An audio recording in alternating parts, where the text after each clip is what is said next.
and rolling. All right, guys, how's it going? Definitely going to want to check out our podcast. It's available now on all platforms.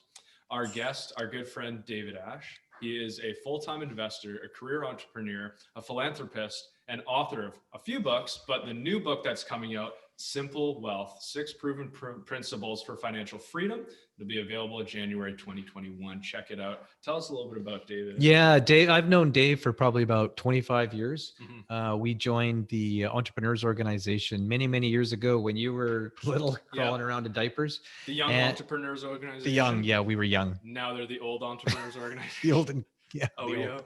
YO. We were and actually they changed the name of the org. It used to be Young Entrepreneurs Organization, but I think so many people got old they changed the name just to the Entrepreneurs Organization.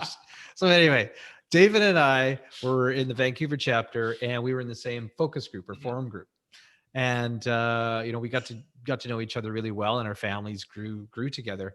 But Dave, I really admired Dave from the beginning. He had a rough go of it. He's from Montreal originally. Had some brutal business experience, and then came west with his beautiful wife Lise. And you can actually read all about that in his first book, which is Goodness is Contagious. Yes, it's really Goodness is Contagious is his life story, and it's a very autobiography about it's an autobiography, and it's a very good book. And Dave was really inspirational to me in our forum group, because he was really starting to do a lot of philanthropic work where I didn't even know what that was. I was so busy. We were raising a young family, had a business that was trying to survive. We're just trying to keep our head above water and do that, and then also give back to your community and help wasn't even on our agenda at all. But Dave was in the same boat as us, and I just couldn't figure out how he could do that, because he had ended up buying some old hotels down in the Vancouver East Side, in the worst part of town. And he gutted them, and he turned them into drop-in centers. And then he built one, and he called it the Vivian, which was a women's drop-in center to help abused women. And he was doing all of this stuff. And so I was down in San Diego with him at a Entrepreneurs Organization retreat. And I was sitting on the beach having lunch with him at the Coronado Hotel down in San Diego.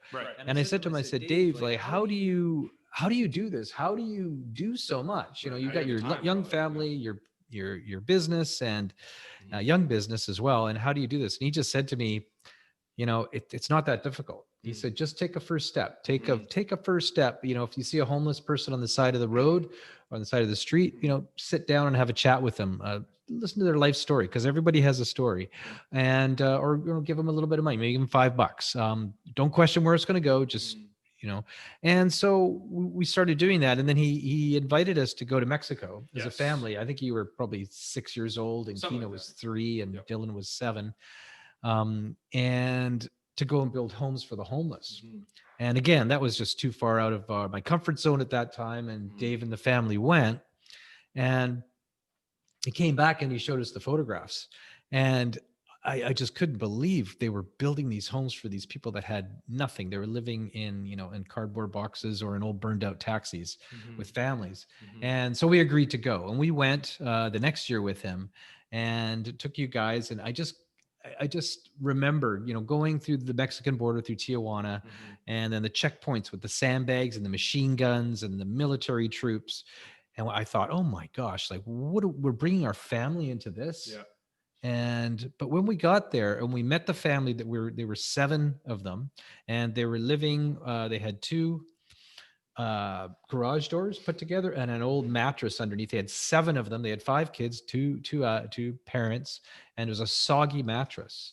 And we helped them build a little house, 16 by 10 foot house, and we donated it to them. And just their faces and just the beauty and the whole, it was an incredible experience. And so we've been just so fortunate. And with Dave, that was our start. And you guys came back and were asked to do presentations. Right. Well, I remember, for personal story, going down, right, and it was just such a change of mindset for such a young kid, right? I was 6. So all I cared about was Xbox and playing hockey or whatever it was.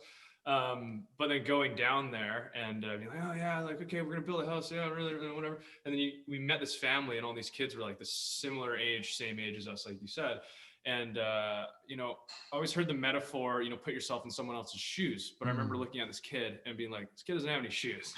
So where do you go from there? I was like, okay, well, you know, put yourself behind their eyes. And I thought about that, and I was like, put your in their head right now, like, you know, talking to this kid, like, our positions could have been switched just based on where you were born in the world. Like, this could have been my situation. You know, so I just like, I had this crazy, remember this thought, it's like, oh, we're all just people of this planet. It doesn't matter what country you're born in. These are borders that we've made up. This isn't real. These are all people. We're all just people on this planet, you know, just trying to get along, just trying to survive. So yeah, and that was all just from that experience, and Dave setting us up with that. Yeah, it was and we, you know, we came home, I think after the first time or the second time we went, and I came to the top of the driveway here and parked in the car. And I just thought that the inequity on the planet, it was just wrong. Everything, it was just, I had this different taste in my mouth after just experiencing that. And then, you know, you guys came and you were asked to do presentations in your class. Like Keena did one, and you did one, and Dylan did one. And then we came home that night, and I never forget that around 5 o'clock, the phone started ringing. Yes, and it rang and it rang and it rang all night. And it was like all the parents that the kids had gone home and told their parents, and their parents wanted to come on our next trip. Yeah. And we weren't organizing, we were just attending. So after that, we asked one of the YWAM Youth with a Mission facilitators to come to the house and do a presentation. And we had about 50 people come to the house, which I was amazed. And we did a little talk. And I thought, okay, best case scenario, we're going to get, you know, half of that. So we're probably going to get 25 people come on a trip. But we had 80 people all sign up to come. So we couldn't do one trip. We had to split it into two.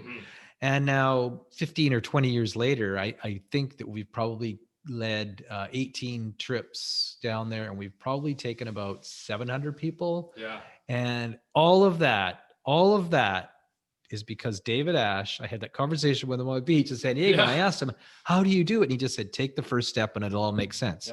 And flash forward, you know, 15 or 20 years later, it's just been incredible. And we thank him so much. So his book, Simple Wealth, it has got his 6 proven principles, is a really great book. And it's for, you know, for all of us and all of our kids to read. And there's nuggets in there that are things that just make so much sense. They're simple. And so much sense. And so we're really excited to have Dave's book coming out very soon here. And you can grab a copy. January 2021. On January 2021. And you can grab a copy on all of the platforms, and you can check out our podcast with Dave as well. Check it out. So there we go. It's a really good one. So Skol, here's to Dave. Skol. Skol. Dave. Here's to Dave. David Ash. Mr.